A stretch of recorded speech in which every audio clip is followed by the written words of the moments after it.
morning. Today I have with me Christo van der Rheede, who will become the FW de Klerk Foundation's Executive Director on the 15th of January next year.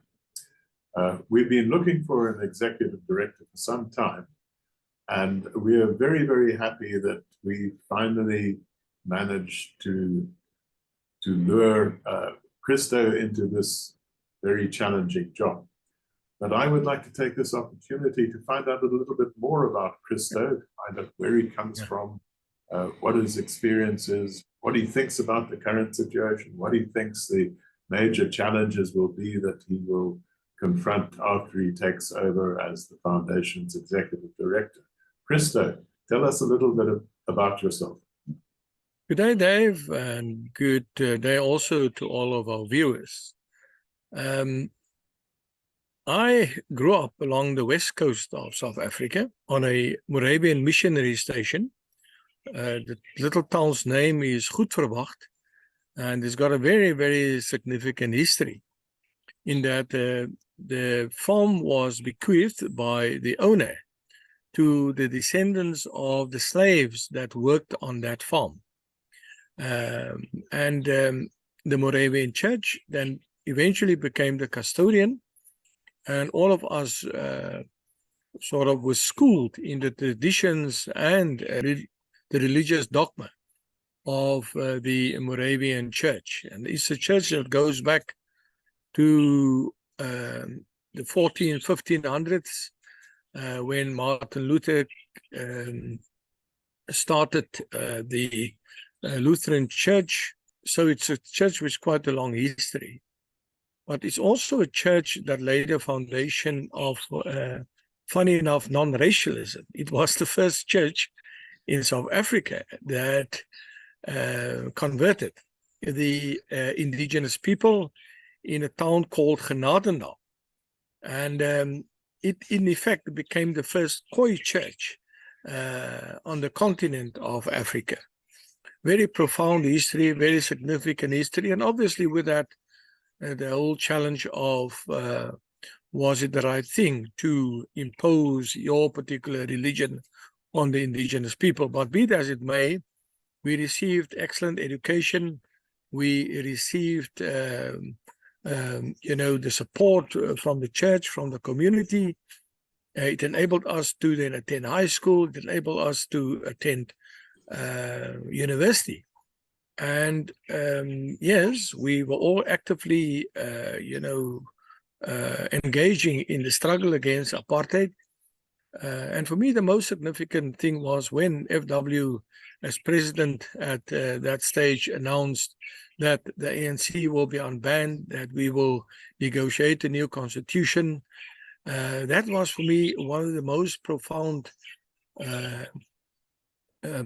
events in the history of South Africa, because all of us thought at that point in time that overcoming apartheid will be insurmountable.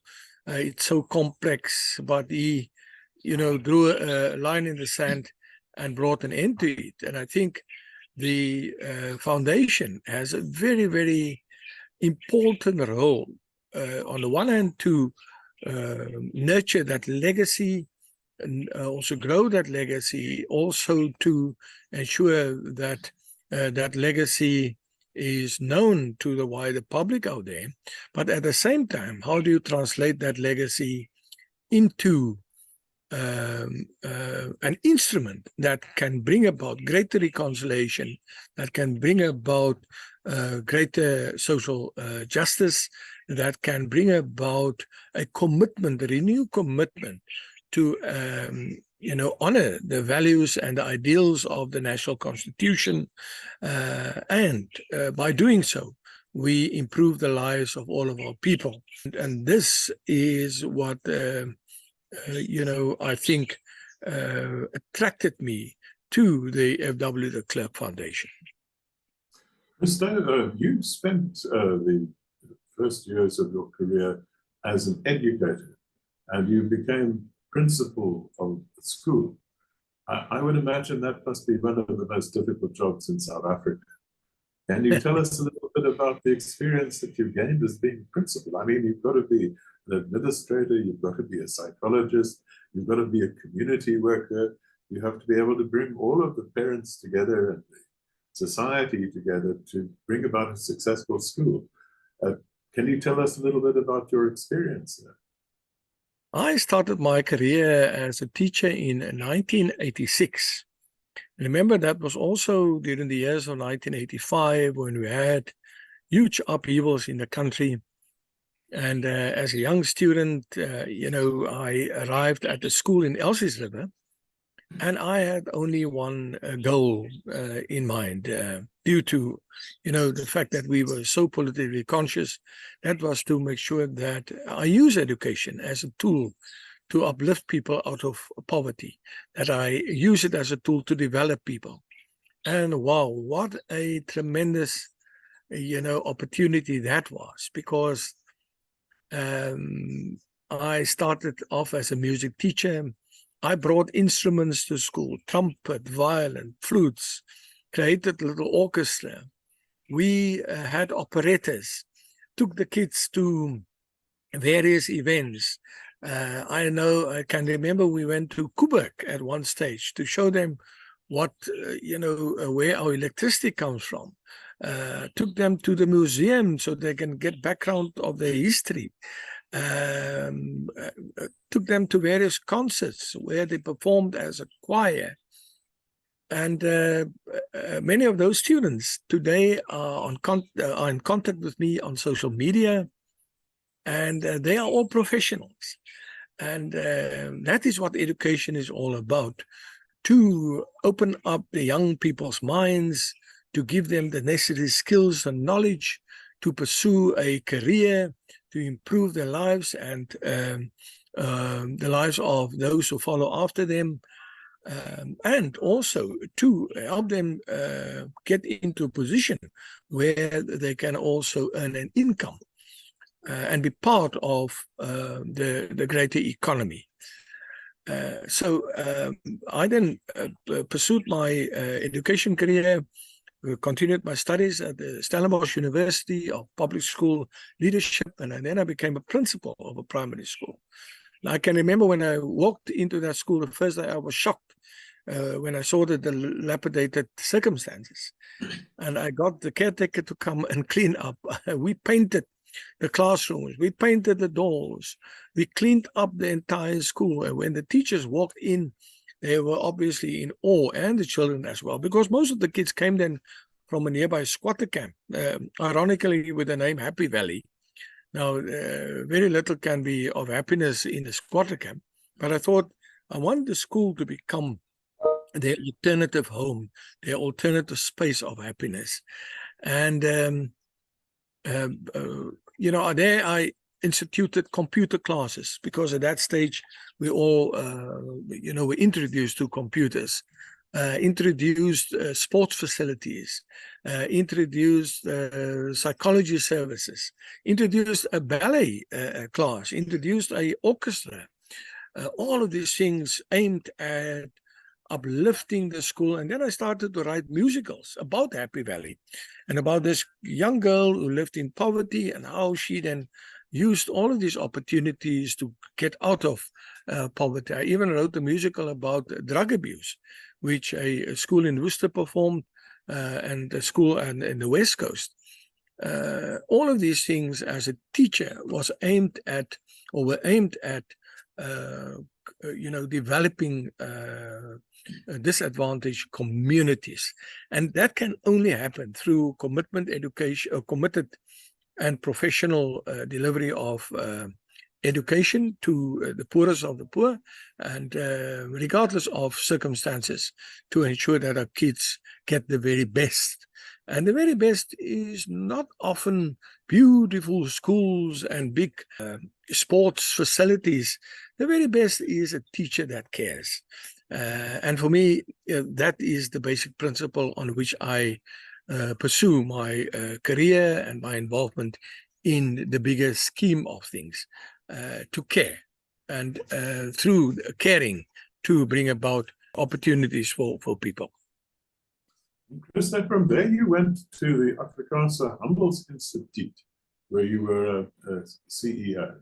That was quite a change of direction, but it also is an indication of your link with the Afrikaans-speaking community.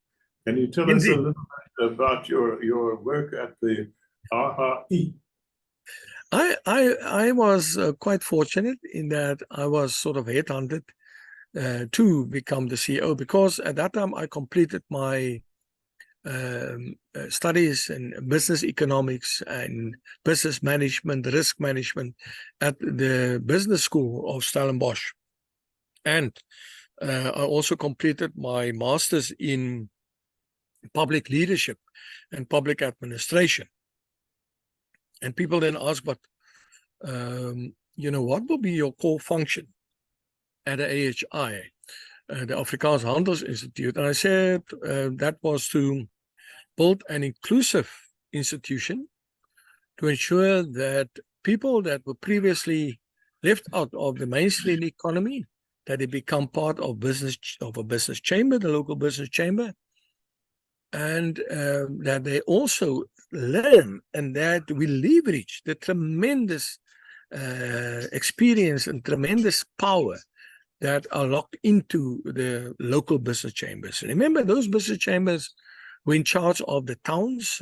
They were the ones that ensured that the towns, that there were conducive circumstances in those particular towns to attract businesses. I always use the example of the beehive. If the beehive is not attractive, the bees will not come to produce the honey. A beehive cannot produce honey. It's the bees that must come and produce the honey. And every town, must become a beehive, an attractive beehive. And our business chambers played a massive role. But also, they were a massive component about empowering people with the necessary skills. Because running a business, it sounds very romantic on the ear. But the moment you have stacked up debt, and you have to now repay that debt, and there's no sales, then you see there's trouble. If you don't understand the basics of supply and demand and how to play your game within that specific context, then your business will lose out completely. So we've created a whole lot of business chambers throughout South Africa. The business chamber meetings became much more inclusive. We launched a program with Cocta at one stage to use the expertise in the business chamber to fix the water supplies, to fix the sanitation. In fact, I received the other day a phone call from a gentleman in the Sondas River Valley. He says, Christo, can you remember 8 years ago we started with this project and it's only now is bearing fruit. We have transferred the ownership of roads to Sanral. We are fixing this, we're fixing that. We're building an inclusive economy because Black people felt left out, and we are drawing them in. We're creating business opportunities. I say, wow, now it sounds like we're moving in the right direction. But those things didn't fall just from the sky. It was due to the visionary leadership of FW de Klerk and the Nelson Mandela, who created the basis for a national democracy or a democratic state in which people can flourish. And then most recently, Christo, you've done a stint for 8 years at Agri South Africa. That must have also been an incredibly challenging job and enriching experience. That you must have become a great friend of the farmers of South Africa. People often ask me, but when I joined Agri SA, what do you know about agriculture? I said, very little. But the core business of Agri SA was about ensuring that we have the right policies in place, and that those policies help to create a conducive environment. Farming is a high-risk business. South Africa is, due to its environmental conditions, a very risky place to farm. If you go to the northern part of South Africa, especially countries like Zambia, Rwanda, and even Zimbabwe, Mozambique, the environmental conditions for farming is much more attractive and much more conducive. And people don't realize the importance of the right policies, because if you have the wrong policy, people will not invest. It's as simple as that. They will take their skills, they will take their investment, they will move to another place where there will be a return on that investment. And I think that was the core mission of Agri-SA, to continuously engage with government, to do submissions in parliament, to say if we do pursue this particular policy, it will have a tremendous negative impact on food security, on the ability of farmers to produce food. Because it's not land that produces food. We can give every Dick, Dom and Harry a piece of land out there. It's what you do with that land. In other words, it's expertise and financing that unlock the potential of land. And very often, government pursues policies with a political objective in mind, as opposed to a balanced political, economic, and social objective. Because you can easily create more poverty traps, and then your objective to expropriate land, for example, without compensation, have the complete opposite impact, complete opposite effect on what you had in mind. And it applies to many other policies that government are pursuing. And I think this is where the role of the FW de Klerk Foundation is so critical, that we played sort of that watchdog role to ensure that we create policies that are clear in terms of its objectives, but those objectives can never be contrary to the values and ideals of our national constitution. And it also must be aligned with the real world out there. Very often, people have very little understanding of the agriculture space, for example, create policies and very fictitious policies that are not in tune with the practical realities out there. Because one day a farmer faces drought, the next moment he faces fires, he or she faces floods, or the commodity prices fell. Suddenly the input prices go through the roof. Then a policy serves very little purpose, especially policies that are not supportive and helping farmers to mitigate those risks. And unfortunately, if we do not have the right people in government positions that have experience and a background in terms of practical agriculture, then you find pie in the sky policies that will create more harm as opposed to doing good.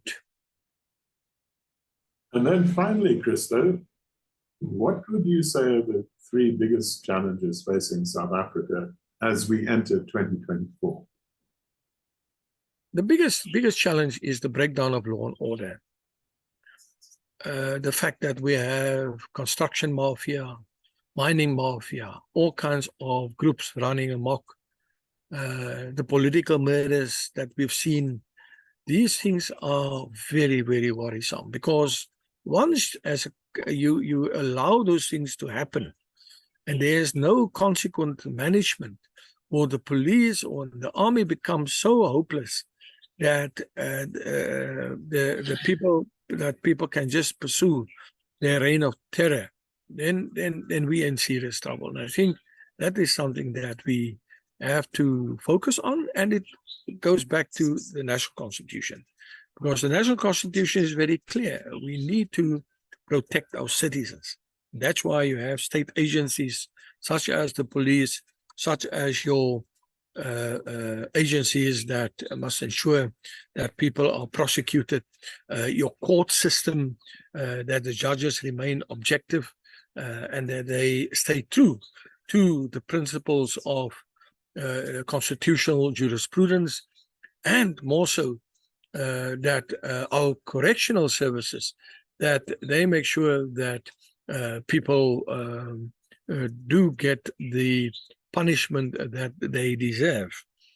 So that for me is the first thing. The second thing is our economy that's not growing due to ESCOM, due to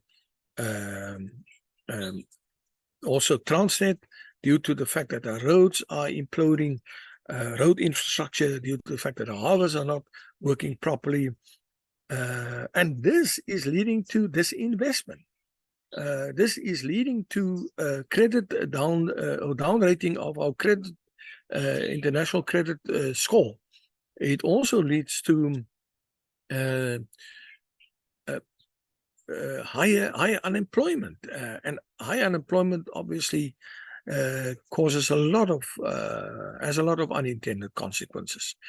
So for me, the economy is in a space where all of us now start to feel the brunt. We can see it even in the exchange rate.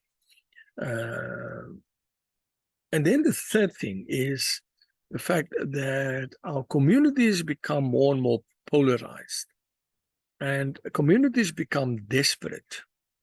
And then what happens is people start to withdraw.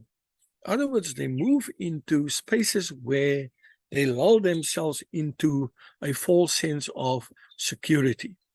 And others, again, start to embrace populist politics, populist rhetoric, without really analyzing, what will the implications be of these policies that are currently being sold to people out there that we know that sounds very good on the ear, but in practice it will only lead to greater misery, because you destroy your entrepreneurial class, you destroy your class that do have the necessary skills and knowledge to uplift the rest of those who live in poverty, because it's not politicians that have the ability to do that. It's the teacher that have very particular skills that can easily be lured to another country where he or she gets double the salary that they earn here. It's the doctor, it's the engineer, it's the pilot, it's the farm manager. All of these people say, but why should I stay here in South Africa if I am not valued as a citizen of this country? And because I'm not valued, my skills that I can offer then are no longer relevant, or I cannot use it to uplift people. And what do these people do?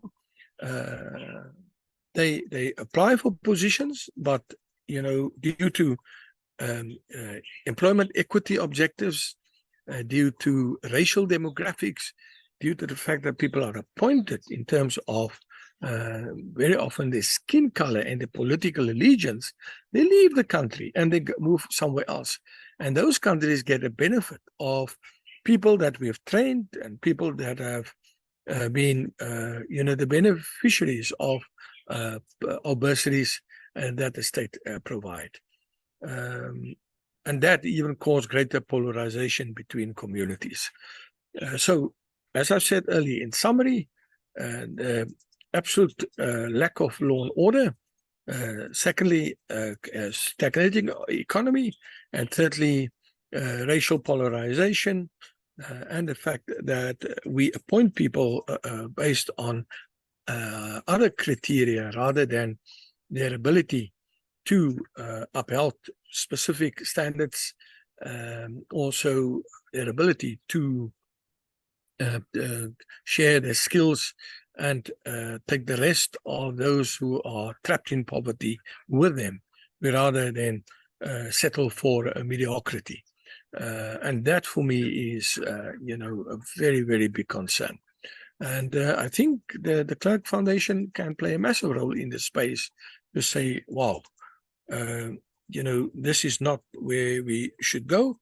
This is the right direction. And I always say it's one thing to criticize, but it's another thing to put the alternative on the table. And I think for us, the hard work lies in convincing people that the alternative is the better option, rather than pursuing policies that will cause greater mayhem and greater pain for the country over the longer term.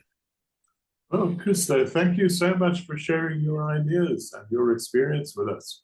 We really look forward to your joining the foundation on the 15th of January and to the new insights and direction that you will provide to our 24-year-old organization. Thank you so much. Thank you, Dave, and thank you to all the viewers. And I trust that we will build a wide network of people that share the same values and the same ideals, and under custodianship of the FW de Klerk Foundation, and in collaboration with other like-minded organizations, we can change the fortunes of South Africa and all of its people for the better.